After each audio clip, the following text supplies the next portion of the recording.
ग्राम गिद्धगढ़ तहसील नागदा में शासकीय भूमि पर लगे हरे भरे वृक्षों को काटने व जमीन पर जेसीबी चलाकर पशुओं के चरने की घास नष्ट करने की शिकायत ग्रामीणों द्वारा एसडीएम कार्यालय में की गई है। मामले में एसडीएम नागदा द्वारा खनिज विभाग एवं तहसीलदार नागदा को जांच के आदेश दिए थे।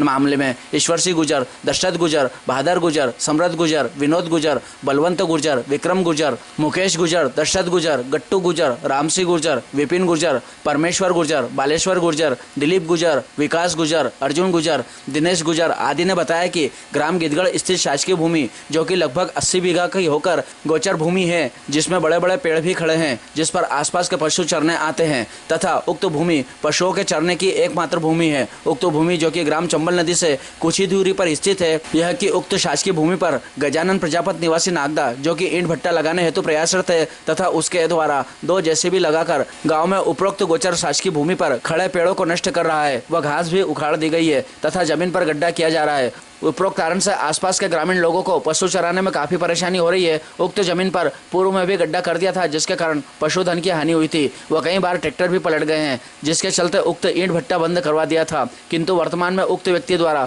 गड्ढा खोदने हेतु प्रयासरत है तथा मना करने पर विवाद की स्थिति उत्पन्न कर रहा है। ग्रामीणों का कहना है कि मिट्टी खनन होने से वहाँ गड्ढा हो जाएगा तथा जल भराव की स्थिति भी निर्मित होगी, जिससे कभी भी कोई दुर्घटना हो सकती है।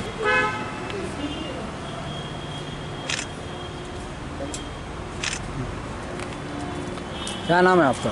बहादुर सिंह गुर्जर नाम है मेरा।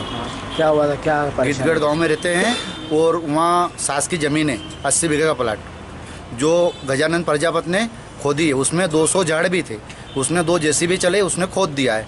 उसके ऊपर सख्त कानूनी कार्रवाई के चक्कर में हमने कलेक्टर महोदय से भी हम मिले थे, नागदा एसडीएम साहब से मिले थे।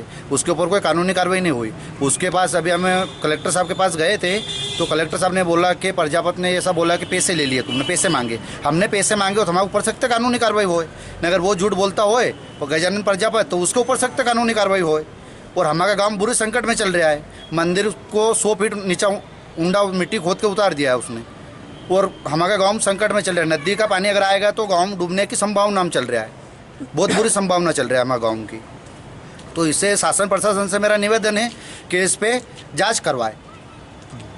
सरकारी भूमि को नाप तोल के वहाँ से नहीं तो पैसे लिए, पर वो भी तो सरकारी भूमि पे है, तो उसमें कोई उनके पास वो है परमिशन है क्या? परमिशन हो तो वो सामने आए। हमारा निवेदन है प्रशासन से उसकी जाँच करवाए। और सरकार ने इतना आदेश नहीं दे रखा है कि 100 फीट ऊंडी जमीन खोद दो तुम, हमारा गांव डूब जाएगा उसके चक्कर में। तो हमारे निवेदन है ये प्रशासन से कि जो भी हो वहाँ सामने आए और हमारे से बातचीत करे और हमारा समाधान करे।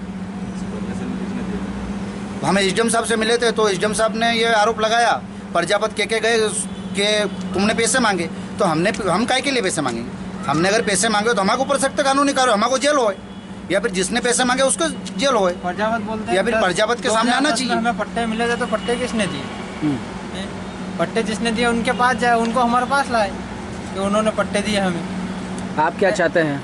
हम चाहते हैं कि वो जमीन, सरकारी जमीन जो भी गाँव चरनी की है वो छूट जाए, वन विभाग लगाने की। उसके बाद अभी बारिश में ये समस्या आती है कि अगर डने ढोर उधर जाते हैं तो वो लोग दवाई छिड़ते हैं बता रोड में, और फिर दूसरी बात उनकी जगह में वो डने ढोर नहीं आने देते। तो वो हमारी ज़मीन खोद के खा रहे हैं और उधर डने ढोर नहीं आने देते हैं, दवाई छिड़ते हैं। दवाई से अगर कोई डना, कोई गाय वाई अगर कोई हो गया घटना तो उसका जिम्मेदार वो प्रशासन से हम निवेदन कर रहे हैं कि हमको वन विभाग चाहिए वहाँ पर। वो झाड़ के पौधे के वजह से हमारा गांव बच जाएगा। जो नदी का चंबल का पानी आता है उससे गांव में पानी, पौधे वो पानी को रोक देगा। तो उसी चक्कर में हमारा गांव ग्राम गिद्धगढ़ बच जाएगा उससे। उसीलिए शासन प्रशासन से निवेदन है हाथ जोड़ के हमारा कि हमारा गांव बचावट के खातिर में वो पौधे वहाँ रहने दे। कब दिया था आपने आवेदन? मैंने आवेदन दिया था 13 तारीख के दिन, 13 तारीख को भी दिया था। आज भी आवेदन दे के आया हूँ और 1 तारीख के दिन भी मैं कलेक्टर महोदय से मिला था उज्जैन, और जिला कमिश्नर साहब से भी मिला था मैं। जिला कमिश्नर साहब ने भी ये मुझे बोला है कि आपके वहाँ खुदा ही नहीं होगा। तो वो गजानन प्रजापति ऐसा बोल रहा है कि मैं भट्टी वहाँ ही लगाऊंगा, चावल कितने पैसा लग जाए, और हमको धमक भी दे रहा है। दूसरे का आगे कह रहा है कि कुछ होगा तो देखा जाएगा वहाँ पर। और आगे कार्रवाई करा। शासन प्रशासन से ये निवेदन है कि 200 साल पुराना मंदिर है वहाँ पर एक बाबा रामदेव का, उसको नीचे खोदना नहीं चाहिए। वो ऐसे माहौल बना रहे हैं कि वो मंदिर खोद के नीचे ला दे। तो मंदिर खोद के नीचे तो लाए, हम ये नहीं कह रहे मंदिर मत बनाओ, मंदिर बनाओ, अपन नीचे से उसके नीचे से कालम उठ के मंदिर बनाओ ना, हम मना तो नहीं करें मंदिर मत बनाओ। मंदिर बनाने से हम आपत्ति तो ले रहे हैं, हमारे को आपत्ति ये है कि वो मंदिर खुदना नहीं चाहिए। मंदिर की बहुत ज़्यादा गिरी उंडई कर दी है, दर्शन करने के लिए हमारा रास्ता भी नहीं बचा है। तो इसीलिए शासन प्रशासन से हमारा निवेदन है हाथ जोड़ के